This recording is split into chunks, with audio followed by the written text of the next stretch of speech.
Hey friends, what's up? My name is Elektrotechnika. I wish you a happy new year. And today I'm gonna present you 3 things that were my highlights last year, so in 2023, 3 cool things that happened to me and 3 strange things. And what's next in 2024. So let's start with 3 highlights from last year. Obviously, of course, the first thing that comes to my mind is my remix of I'm Afraid to Fall.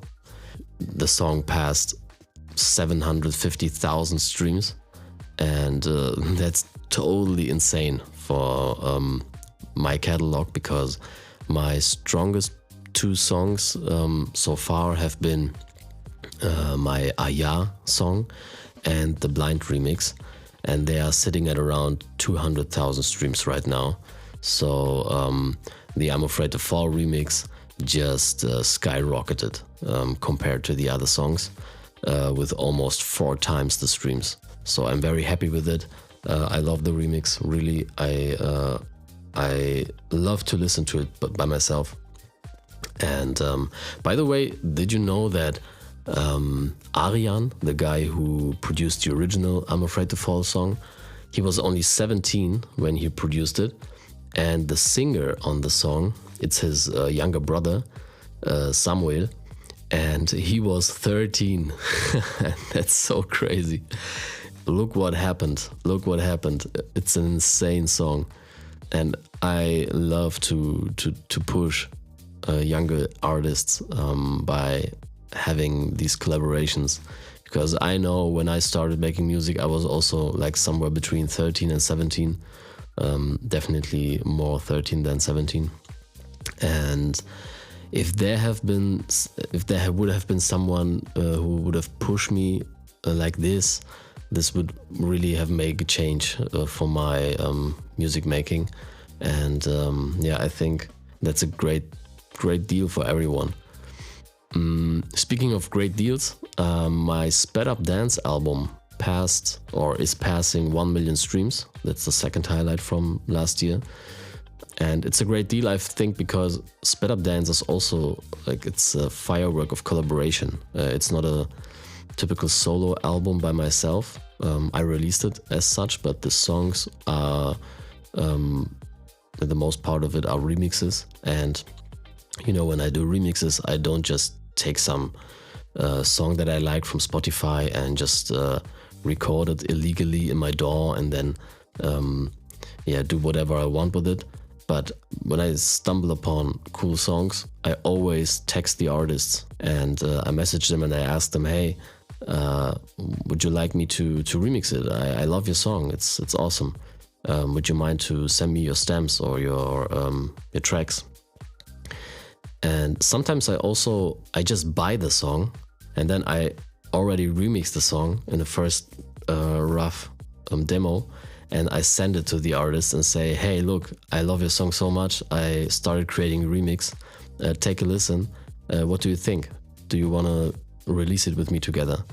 And this is also something that works really well, because I had a case where I asked an artist if he wants to collaborate, and I already had a certain song in mind to remix, and he just said no, because he said, well, I'm more into the urban stuff and I don't want to make dance pop songs, and yeah, maybe at another point in my career, but not now. And I said, okay, thank you very much for your honesty, and yeah, I wish you success and luck. And then I went ahead and just created a remix and sent it to him, and he was mind blown and totally loved it and immediately agreed to release it. So yeah, it was all about collaboration, connecting with people, and this is something I always focus. I'm not after songs that might work and I get the money, but I'm always interested in the artist behind the song. I want the song to be real, you know. I want to find an artist who's really an artist, who loves what he does, who has an appearance on the platforms and has a certain community.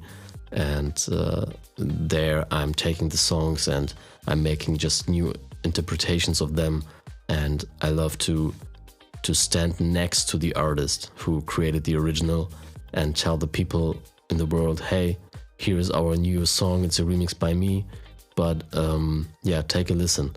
Sometimes we also like change the title, like it was the case with Take Me Higher, because the original song was named Great Beyond, and I said, hey guys, let's rename it, because Great Beyond is maybe a cool title in the context of your album, but the song for itself, how I remixed it, it would, I think, would fit more if it would be called Take Me Higher. And yeah, so this is something I will continue in 2024 and was definitely an ongoing highlight for me.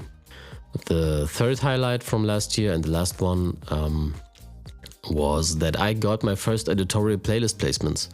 So I got placed on Rave, Schiebt Anders, Hyperpop.de, Bass Explosion, Techno Party, and maybe some others, but I just see those playlists in my statistics.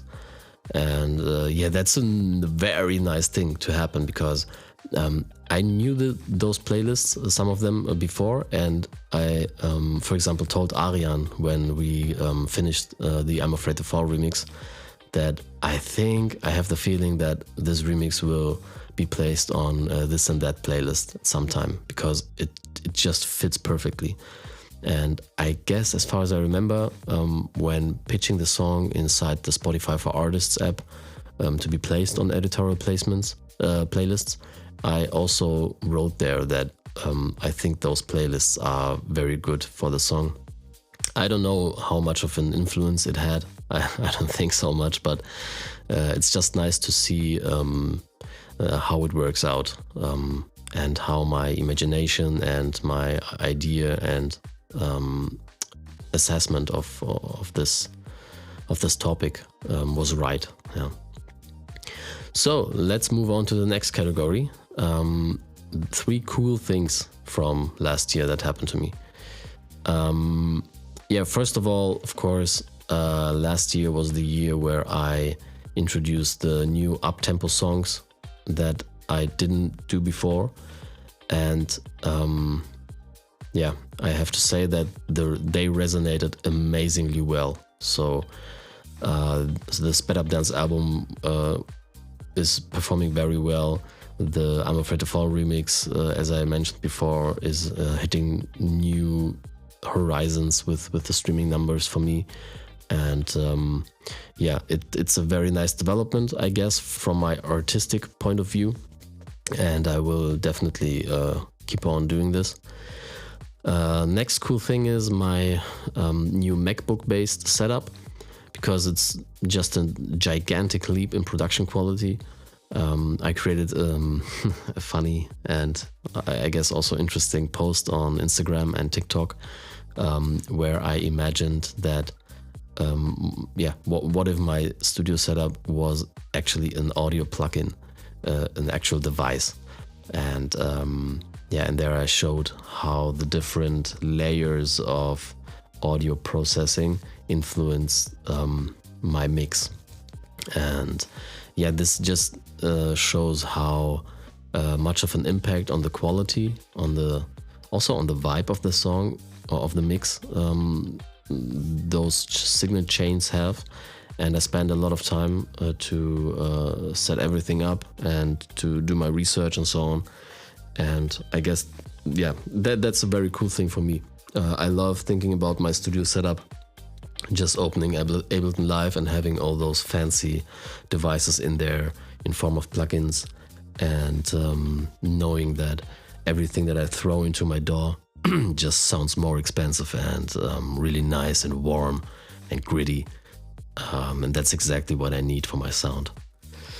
The third thing is I talked to a stranger again who listens to my music since my Enter the Ninja remix from 2009, so 15 years ago almost. And this was not the first time, but it happened to me like 2 or 3 years ago also. And that's really crazy because, you know, when I started creating music as Elektrotechniker, The Enter the Ninja remix actually was the first remix that, from my standpoint, skyrocketed in numbers back then on YouTube, because I had 250,000 streams. And having people contacting me now, listening to the new music and telling me, hey man, I know you since back then in 2009, that's really awesome. I feel so connected to them. My first intuition is always, hey man, send me your address. I wanna send you a t-shirt, just as an expression of my gratitude. Okay, so that were like highlights and cool things, but I also had strange things that happened in 2023. So the first thing I want to talk about is an offer that I got, a really strange one. Someone approached me and said, hey man, I'm looking for producers who can produce 2 to 3 cover song remixes a day and getting paid €50 each. Like an assembly line. And man, I was shocked by this concept. I mean, there is so much going wrong in this thought process of that guy. This is how it feels to me. I don't like it at all, because I don't think that music should be produced on an assembly line by a certain scheme.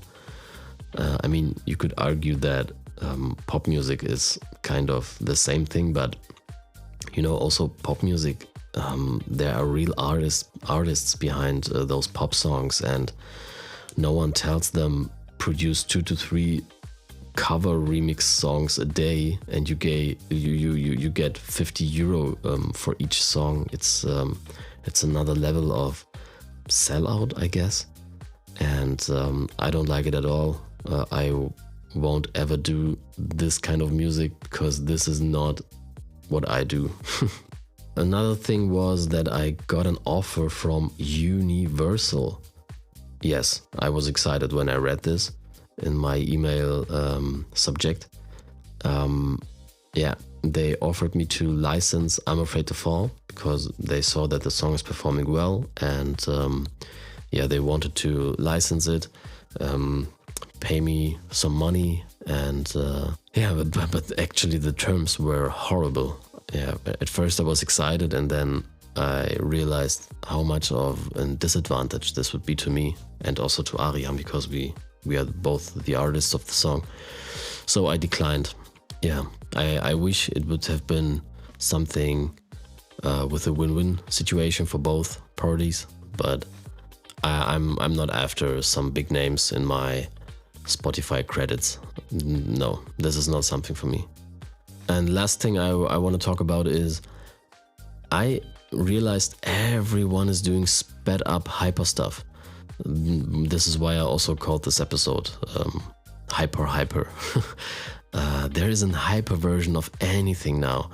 You find pop songs, new ones, old ones, house songs, techno. Everything is recycled as a hyper pop, hyper house, hyper techno. I don't have a problem with it, but the problem I have is that most of it is poorly done. It's just bad quality. It's not really artistic expression, and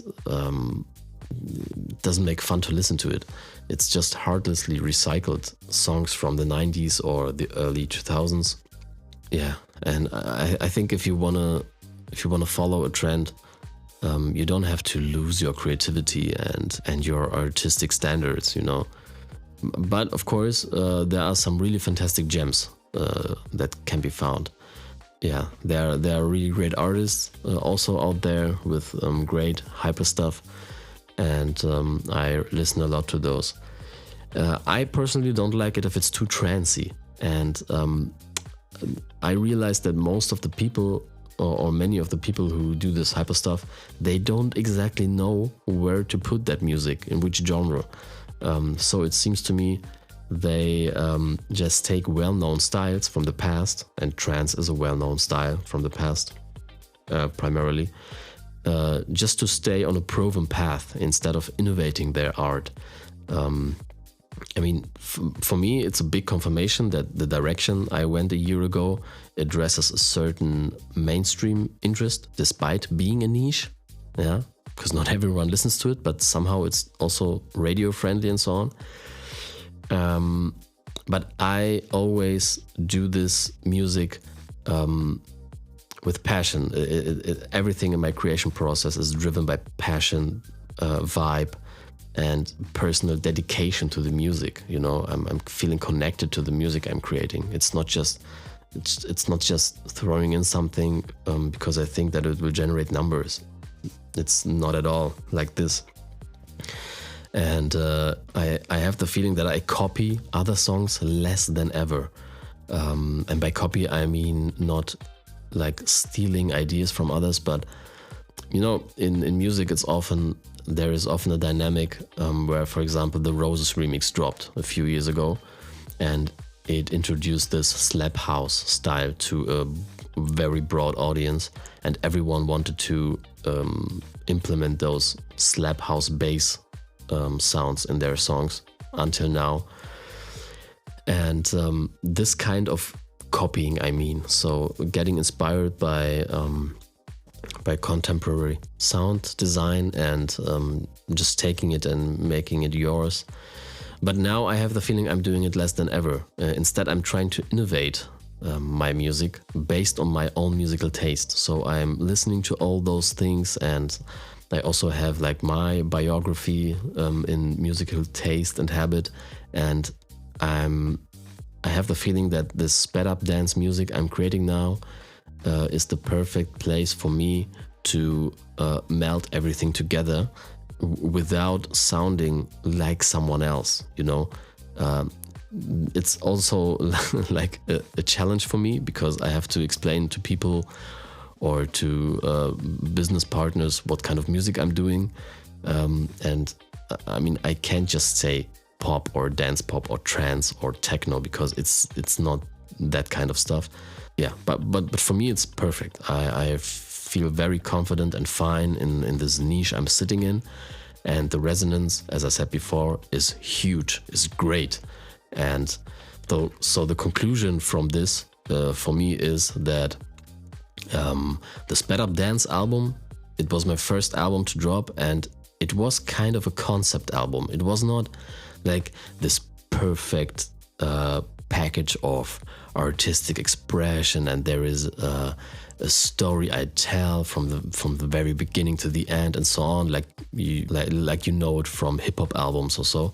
But it's a concept album. The songs fit together, and it has a certain frame. But for me, it was really also like a test. Yeah, I put it out, and it worked out. So I'm continuing this journey, definitely. And the next step will be that I release the Quick and Dirty EP on January the 19th. So in roughly 2 weeks, I guess. And this will bring the Sped Up Dance music even further. So let's see how the journey will further unfold. I'm very excited for everything that will come. And yeah, thank you very much for listening. Have a nice day. Bye-bye.